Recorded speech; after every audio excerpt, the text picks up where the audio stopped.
बंदोबस्त आवश्यक आहे। त्या ठिकाणी आम्ही जवळपास 200 ते 250 जणांचा स्टाफची मागणी केलेली आहे आणि आम्ही तो पूर्ण सर्व ठिकाणी पॉईंट्सचं नियोजन करून प्रत्येक ठिकाणी एक अधिकारी आणि त्याच्यासोबत कर्मचारी देणार। त्या पद्धतीनं पंढरपूरला 65 एकरमध्ये व्यवस्था केली गेली। त्या पद्धतीने आम्ही तुम्हाला हात जोडून सांगतो की तुम्ही समोर प्रकरणामध्ये या, तुम्हाला काय तिथं मंडप लागत असेल आम्ही त्याची व्यवस्था करू। जर समजा हे साफसफाई झालेली नसेल तर मी 100% तुम्हाला निवेदन देऊन ह्यांनी निवेदन देऊ एकादशी अगोदर दिवशी तर उपोषणाला बसणार। मंदिर आहे हेही तुमचंच आहे, आमचं जसं आहे तसं तुमचीही जबाबदारी इतकी आहे की मंदिर प्रशासन काही ठिकाणी जिथं कुठे वाटेल की मंदिर प्रशासन कमी पडतंय तर एक सुजाण नागरिक म्हणून तुम्हाला जी काही मदत करता येऊ शकते ती मदत तुम्ही सुजाण नागरिक म्हणून करावी अशी मी तुम्हा सर्व गावकऱ्यांना विनंती करते। नमस्कार, समय संघर्ष न्यूज मध्ये आपलं स्वागत आहे। धाराशिव जिल्ह्यातील तेर येथे दरवर्षी संत गोरोबा काकांची मोठी यात्रा भरत असते। यावर्षी 12 ते 22 एप्रिल या कालावधीमध्ये ही यात्रा भरणार आहे। या यात्रेचं नियोजन करण्यासाठी श्री संत गोरोबा काका व शिवमंदिर ट्रस्टने नियोजन बैठक आयोजित केली होती। ही बैठक नायब तहसीलदार श्री शिंदे साहेब यांच्या अध्यक्षतेखाली पार पडली। यात्रा उत्साहात व सुरळीत पार पडण्यासाठी संपूर्ण नियोजन करण्यात आले। बैठकीस ट्रस्टच्या प्रशासक सहाय्यक धर्मादाय कोरे मॅडम, तेरच्या सरपंच दिदी काळे, उपसरपंच श्रीमंत फंड, तेरच्या पोलीस पाटील फातिमा मनियार, ग्रामविकास अधिकारी खोत्रे साहेब, ढोकी पोलीस स्टेशनचे एपीआय हजारे साहेब तसेच सर्व शासकीय विभागाचे अधिकारी व ग्रामस्थ हजर होते। पाहूया कोणत्या विभागाने यात्रेसाठी काय तयारी व नियोजन केलेलं आहे। तत्पूर्वी आपण आणखीन चॅनल नवीन असाल तर चॅनलला सबस्क्राईब करायला विसरू नका। 4/2024 संत गोरोबा काका पुण्यतिथी सोहळ्यानिमित्त यात्रा आयोजन आहे। यावर्षी आम्ही आमच्या इथं पोलीस स्टेशनचा स्टाफ 40 आहे आणि आम्ही बाहेरून स्टाफ मागवतोय। त्यामध्ये आम्ही पूर्ण नियोजन दर्शनाची संबंधित नियोजन वेगवेगळ्या ठिकाणी मंदिर परिसरात जिथे यात्रा आहे त्या प्रत्येक पॉइंटला बंदोबस्त असा काढलेला आहे। त्यामध्ये आमचे पोलीस उप अधीक्षक साहेब त्यांच्या देखरेखीखाली आणि सहाय्यक पोलीस निरीक्षक हजारे साहेब त्यांच्या देखरेखीखाली सगळा बंदोबस्त पार पाडणार आहोत। त्यामध्ये आम्ही वाहतूकचे कर्मचारी 10 मागवले, म्हणजे संभाव्य बंदोबस्त आहे 250 जणांचा पूर्ण। त्यामध्ये 10 वाहतूकचे कर्मचारी, एपीआय पीएसआय 10 जण बाहेरच्या पोलीस स्टेशनचे आणि पूर्ण स्टाफ पोलीस कॉन्स्टेबल हा पूर्ण स्टाफ 100 जणांचा असणार आहे। त्यामध्ये 60 पुरुष आणि 40 लेडीज आता 100 जणांचा बाहेरच्या पोलीस स्टेशनचा आणि होमगार्ड आम्ही सर 100 होमगार्ड पुरुष आणि 40 महिला होमगार्ड असा पूर्ण प्रत्येक ठिकाणी ज्या ठिकाणी बंदोबस्त आवश्यक आहे त्या ठिकाणी आम्ही जवळपास 200 ते 250 जणांचा स्टाफची मागणी केलेली आहे आणि आम्ही तो पूर्ण सर्व ठिकाणी पॉईंट्सचं नियोजन करून प्रत्येक ठिकाणी एक अधिकारी आणि त्याच्यासोबत कर्मचारी देणार आहोत।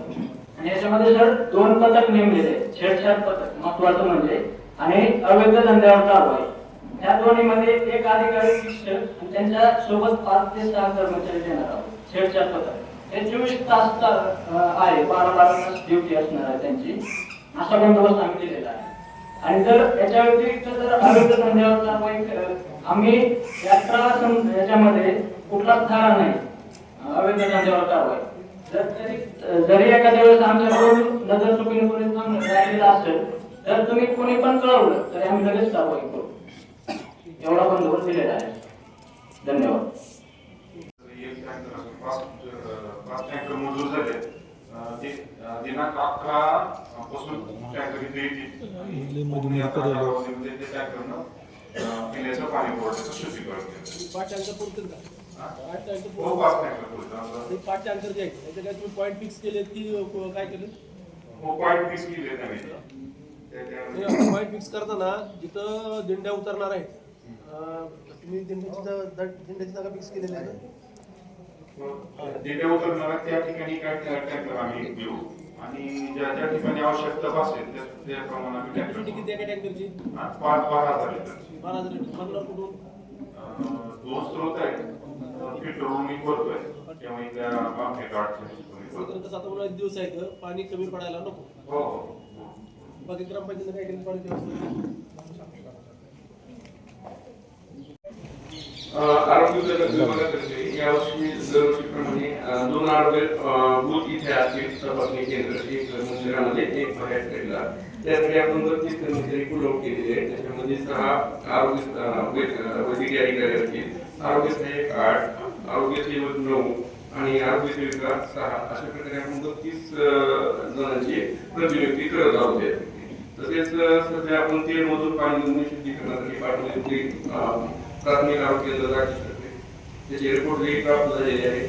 6-7 पाणी नमुने अशुद्ध झाले, त्याचं परत शुद्धीकरण करून हे आपण सांगितलेलं आहे. त्याचप्रमाणे आता जसं पाणी पुरवठ्याने सांगितलं की 5 टँकर आहे, तर त्याचे पॉईंट कुठे फिक्स झाले ते आपण त्याची माहिती घेऊन वैद्यकीय अधिकारी घेतले, त्या तिथेच त्या टँकरचं शुद्धीकरण सुरू तिथं टँकरवरती तिथं ते शुद्धीकरण केलं जाईल. आणि आपण 108 बाहेरच्या 2 ॲम्ब्युलन्स याच्यासाठी एक्स्ट्रा पुरवठा केलेले आहे. सोय करण्यात येईल असे सांगण्यात आले.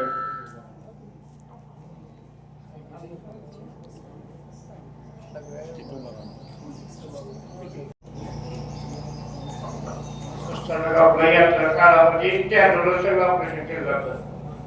कारण पलीकडे ही रस्ता बंद केला जातो पोलीस प्रशासन, त्यामुळं मुरुड भागाची जी वाहतूक आहे ती पेठ भागातून केली जाते. नदीच्या कडेने रस्ता केलेला आहे. ज्यांना स्टँडवर जायचे त्या गाड्या तर नदीच्या कडेने असं स्टँडवर जाऊ शकतात लातूरच्या पुढच्या. पण ह्या हेतून आपण भाविकासाठी सगळा रस्ता बंद केला.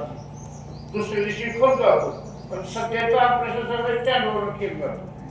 आणि येणाऱ्या भाविकांसाठी तुम्ही एसटी महामंडळाकडून पाण्याची व्यवस्था करताय का? तिथे स्टँडवर असते पाणी. हो, पाणी कसं टाकताय? काय जास्त पाणी असतंय, पत्रकार बांधवाचं काय असतंय आणि वैयक्तिक त्यातून लोक देते. तिथे स्टँडवर व्यवस्था असते पाण्याची. 25 गाडीची व्यवस्था आहे का? 25 गाडी. किती? धाराशिवच्या 15 आणि लातूर विभागाच्या 10. कोल्हापुरी पद्धती बांधा. आज साहेबांची नगर परिषदेला मीटिंग असल्यामुळे मला आता सांगितण्यात आलं, तर आता आलोय. आणि जे बंदरात पाणी सोडण्याचं जे नियोजन आहे ते उद्या करणार आहोत. ग्रामपंचायती बाबतीत सध्या या कालावधीमध्ये शिवमंदिर ट्रस्ट यांच्याकडे फक्त आपलं जे काही यात्राचं नियोजन असतं ते आहे. मंदिराचं जे बाहेर आहे ते सर्व ग्रामपंचायतचं नियोजन असतं सर. त्याच्यामध्ये आपण वारकऱ्याच्या आंघोळीसाठी नदीमध्ये पाणी शावर तयार करू, त्यांना आपण नदी पात्रामध्ये उतरायची वेळ देऊ नये किंवा त्यापासून धोका निर्माण होऊ नये त्याची एक व्यवस्था करतो. त्याचबरोबर 3 फिरते शौचालय बांधवलेले आहेत. त्याचबरोबर कॅमेऱ्याची व्यवस्था आहे, कचरा संकलनाची व्यवस्था आहे, साफसफाई आहे. परत गावामध्ये जे दिंड्या फिरतात त्याची साफसफाई आहे. फक्त आम्हाला एक अडचण आहे आता MSCB आहे, जे आम्हाला टँकर बघायचे 4 गाव पाणी पुरवठा विभाग तिथे लाईट कनेक्शन कट आहे. तर या कालावधीमध्ये तुझं लाईट कनेक्शन जोडून देण्यात यावं. कारण आळाचं जे पाणी आहे ते दूषित म्हणून त्यांचा रिपोर्ट आहे. तिथलं पाणी आम्हाला पिण्यासाठी देता येणार नाही. त्याच्यामुळं MSCB तेवढं कालावधीमध्ये 8 दिवस जर ते कनेक्शन जोडून दिलं तर आम्हाला तिथे टँकरची व्यवस्था करण्याची विचारून बघा. कसं माहिती का की पाण्या सगळ्यात यात्रा कालावधीमध्ये सगळ्यात मोठा प्रश्न पाण्याचा असतो. कारण तिथलं लाईट कनेक्शन कट असल्यामुळं आम्हाला दुसरीकडे पाणी कुठं घालायचं म्हणलं तर ते फिल्टर होणार नाही. पिण्यासाठी द्यायचं तर परत त्याचं पब्लिसिटी वेगळी होती. घाण येणार, आम्ही त्याचा डॅममध्ये मोठा टाकून करणार, त्या अडचणी निर्माण होणार. आणि आरोग्य विभागाने जे आपल्या तेलमध्ये पॉईंट दिलेले आहे, समजा तो आळा आहे त्या ठिकाणी पाणी पाण्याची व्यवस्था आहे, परंतु ते पाणी अशुद्ध आहे, त्याच्यासाठी योग्य नाही असं त्यांचा रिपोर्ट आहे. त्याच्यामुळे याने आम्हाला जरी 8 दिवस जोडून दिलेलं आहे तर तिथं आम्हाला टँकरची व्यवस्था होती. आणि टँकर आपल्याकडे 5 आलेले आहेत. तर त्याचे आता या ठिकाणी मंदिराच्या समोर दिंड्या बसतात, बाजारपेठेमध्ये दिंड्या बसतात, काही शेतामध्ये असतात. त्यांना या पाण्याबरोबर आपण जे ग्रामपंचायत मार्फत जे फिल्टरचं पाणी देतो त्याचीही गाडी आपण त्याच्याकडे फिरवणार आहे. त्याच्याकडे जी काय व्यवस्था असेल त्यांनी तिथे असं पाणी करून घ्यावं. दुसरा मुद्दा वारकरी संघटनेच्या अध्यक्षता आहे. ट्रस्ट आणि ग्रामपंचायत म्हणून असं आम्ही सांगतो की तुम्ही सर्वजण या ठिकाणी काम सुरू आहे. तर या ठिकाणी जे त्यांच्या परंपरागत जागा आहे ते प्रत्येक वर्षी भांडणं होतात. वारकऱ्याबरोबर भांडणं करायची इच्छा आहे तर कुणाचीच नसते, परंतु तेही समजून घ्यायला तयार नाही. ज्या पद्धतीनं पंढरपूरला 65 एकर मध्ये व्यवस्था केली गेली त्या पद्धतीने आम्ही तुम्हाला हात जोडून सांगतो की तुम्ही समोर पटांगणामध्ये या. तुम्हाला काय तिथं मंडप लागत असेल आम्ही त्याची व्यवस्था करू. पाणी तर देतोय काय देतोय.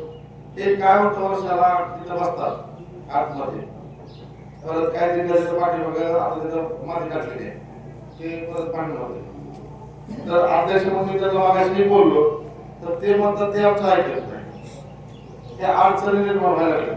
तर वारकरी संघटनेवरती बोलतो त्या दिंड्याचं एक ठिकाणी आलं तर आम्हाला व्यवस्था करावी व्यवस्थित होईल. पण यांची अवस्था आणि आता इथं आपल्याला कामकाज चालू त्याच्यामुळे पण अडचणी होणार आहे. बाहेरून पुढे रस्ता करतात दिंड्याची. समोरचा जो परिसर आहे आपला त्या ठिकाणी दिंड्या असतात आणि तो परिसर आता खुला आहे त्या ठिकाणी आपण सर्व दिंड्या बसू शकतो. तर ते तिथं आलं पाहिजे. पण ह्याचं काय विषय की आमच्या परंपरा कोणी जाळाखाली बसणे. तर या वर्षी आता म्हणजे सगळ्यांचा विषय असते काय झालं गर्दीमध्ये एक ठिकाणी आलं तर बाजूला होतं त्यांची व्यवस्था होती. तिथे दिंड्या देवदारावर प्रत्येक वर्षी ग्रामपंचायतीवर पाडला असतात. बाजार तिथं भरतो त्या ठिकाणी दिंड्या लावणार आणि जशी एखादी उपलब्ध मागणी होईल त्या प्रत्येक लावून घ्या. सार्वजनिक शौचालय आमची चालू नाही.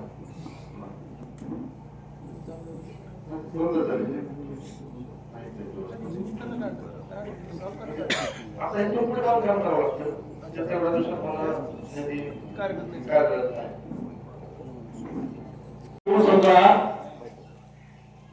काकांच्या आशीर्वादाने ढकला भरली आणि संस्कृतीची परिस्थिती जर झाली तर आपल्याला आपली जी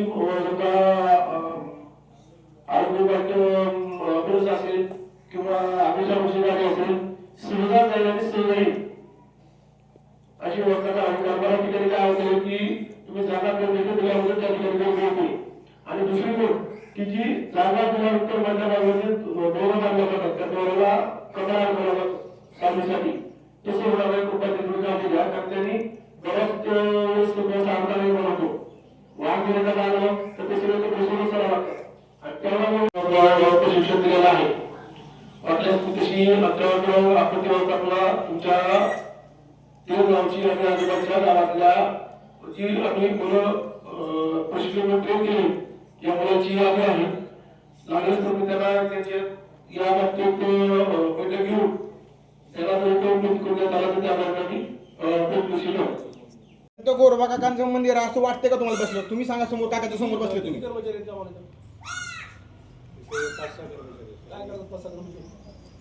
जर हो का इकडे बघा मी काय म्हणतो एक मिनिट आहे का नाही साहेब मी काय म्हणतो एक मिनिट आहे का. जर समजा हे साफसफाई झालेली नसेल तर मी 100% तुम्हाला निवेदन देऊन निवेदन देऊ एकादशीच्या अगोदर दिवशी तर उपोषणाला बसणार. म्हणजे यांचं वर्षानुवर्ष चालत आलेला. गेल्या वर्षीच मॅडमनी सांगितलं की तुम्हाला 1-2 दिवसामध्ये साफसफाई करून मिळेल स्वच्छता मिळावं. मंदिरात आल्यानंतर प्रसन्न वाटलं पाहिजे. इथं आल्यानंतर माणूस दुःखी व्हायला. तुम्हाला योग्य वाटलं का सांगा? एवढी लोक आली नाही तिथं तुम्हाला योग्य वाटलं का? म्हणजे शासनाची लोक आली नाहीत. गोरोबा का आमदार साहेबांचं गाव आहे उपमुख्यमंत्री साहेब मॅडमचं गाव आहे माहेर आणि त्या ठिकाणी जर तुमच्यासारखे लोक येत नसतील तर एक भली मोठी शोकांतिक आहे. कसं आहे याची व्यवस्था पण नाही. आता मॅडम मी बोलावलं तर सांगायला त्यांना 1.5 वर्ष त्यांनी बोललं पाहिजे. त्यांनी 1.5 वर्ष झालं तुम्ही काय करता त्यांचं काम आहे ते.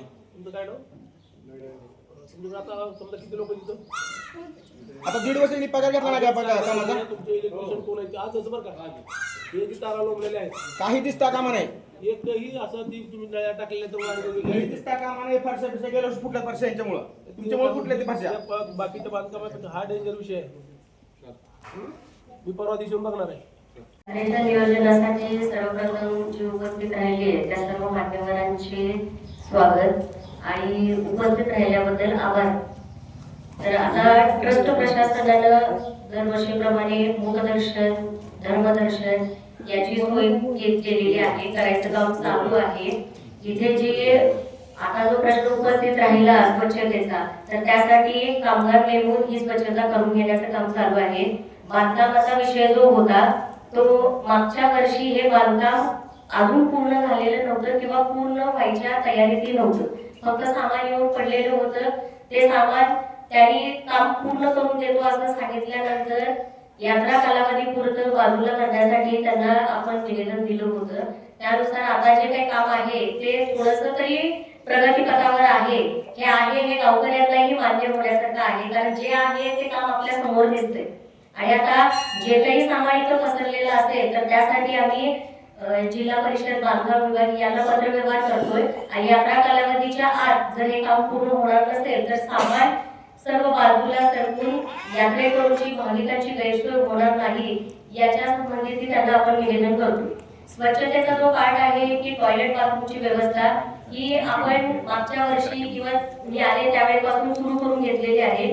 ते सुस्थितीत ठेवण्यासाठी आपण स्पीकर नेमतोय आणि यात्रा कालावधीसाठी आपण आणखी 2 स्पीकर लावून महिला आणि पुरुष याच्यासाठी वेगळे स्वच्छतागृह करून त्याची स्वच्छता राखली जाईल याची जबाबदारी घेतोय. आणि जिल्हा परिषद बांधकामाचा जो काही हॉल करण्याचं काम सुरू आहे तिथेही 2 टॉयलेट बाथरूम आहेत, तर तेही पूर्ण करण्यासाठी आपण त्यांना पत्रव्यवहार करतो. समोरच्या बाजूला जे काही चालू आहे काम ते पूर्ण लवकरात लवकर करण्यासाठी आपण त्यांना निवेदन देतोय. आणि जर जे काही काम पूर्ण होणार नाही त्याचं सामान त्यांनी त्वरित तिथून उचलून भाविकांची गैरसोय करू नये असंही आपण त्यांना त्या पत्रामध्ये नमूद करतो. आता फक्त दुकानांचा जो प्रश्न येईल तर मंदिर परिसरामध्ये आपण दुकान लावण्यासाठी यावेळी परमिशन देत नाहीये, कारण बांधकाम ठिकठिकाणी चालू आहे. पलीकडे फरशीचं काम सुरू असल्यामुळे तिथं माती वगैरे उकरून टाकण्यात आलेली आहे. त्यामुळं मंदिर परिसरामध्ये भाविकांना ये जा करण्यासाठी, दर्शन राखण्यासाठी किंवा बाहेरच्या परिसरात बसण्यासाठी गैरसोय होऊ शकते. म्हणून पुढच्या साईडला मंदिराच्या पूर्व बाजूला जो काही भाग आहे तिथे आपण मंडप टाकतोय की जेणेकरून भाविकांना उन्हाचा त्रास होणार नाही. आणि दुकान टाकल्यामुळे जी काही गर्दी होती ती गर्दी आटोक्यात येईल. ऊन खूप असल्यामुळे पाण्याची जी काही सोय आहे ती आपण मंदिर प्रशासनाकडून पाण्याची सोय व्यवस्थित केलेली आहे. टँकर आपण मागवून घेण्यासाठी पण निवेदन देतोय. आणि जे काही नळ वगैरे जे काही सुस्थितीत नाही आहे किंवा टाकीची स्वच्छता नाही आहे तेही करून घेण्याचं काम आपण करतो आहोत. यात्रा कालावधीच्या आत हे सर्व काम जे आहे ते होऊन जाईल. इथली स्वच्छताही होऊन जाईल. जे काही तारेचा जो प्रश्न आहे त्या ताराही ज्या बांधकाम विभागाचं काम चालू असल्यामुळे त्या तारा पडलेल्या आहेत, त्यामुळे त्या तारा उचलून घेण्याचंही काम करण्यात येईल. सीसीटीव्ही जे काही आहे ते बांधकामाचं काम चालू असल्यामुळे कनेक्शन त्याच्यावरून कट करण्यात आलं होतं, तर ते कनेक्शन ही सुस्थितीत करून घेऊन सीसीटीव्ही ही सुस्थितीत करून घेतले जातील. आपण मागच्या वर्षीच सीसीटीव्ही सगळ्या जागी बसवलेले आहेत. ते सगळे सीसीटीव्ही चालू स्थितीत राहतील याची खबरदारी आम्ही घेऊ. दर्शन रांगेत किंवा मंदिर परिसरात कुठल्याही भाविकांना कुठल्याही प्रकारची गैरसोय होणार नाही इतकी काळजी आम्ही आमच्या परीने घेऊ. त्याच प्रकारे ग्रामस्थांनाही एक माझी विनंती आहे की गाव तुमचंच आहे, गावामधील गोरबा काकांचं मंदिर आहे हेही तुमचंच आहे. आमचं जसं आहे तसं तुमचीही जबाबदारी इतकी आहे की मंदिर प्रशासन काही ठिकाणी जिथं कुठे वाटेल की मंदिर प्रशासन कमी पडतंय तर एक सुजाण नागरिक म्हणून तुम्हाला जी काही मदत करता येऊ शकते ती मदत तुम्ही सुजाण नागरिक म्हणून करावी अशी मी तुम्हा सर्व गावकऱ्यांना विनंती करते. जेणेकरून यात्रा कालावधीमध्ये आपल्या ते गावचं नाव कुठेही खराब होऊ नये. सर्व गावकऱ्यांनी एकत्रित मिळून ही यात्रा साजरी करायची आहे. त्यासाठी फक्त मंदिर प्रशासन किंवा इतर काही जे डिपार्टमेंट आहेत त्यांच्यावर विसंबून न राहता आपण पण आपली जबाबदारी ओळखून थोडंसं जर मंदिर प्रशासनाला किंवा इतर डिपार्टमेंटला जर सहकार्य केलं तर तुमचे मोलाचं सहकार्य आम्हाला मिळेल. त्यामुळे मी सर्वांना अशीच विनंती करते की यात्रा कालावधी पार पाडण्यासाठी आम्हालाही सहकार्य करा आणि आपण उपस्थित राहिला याबद्दल सर्वांचे धन्यवाद.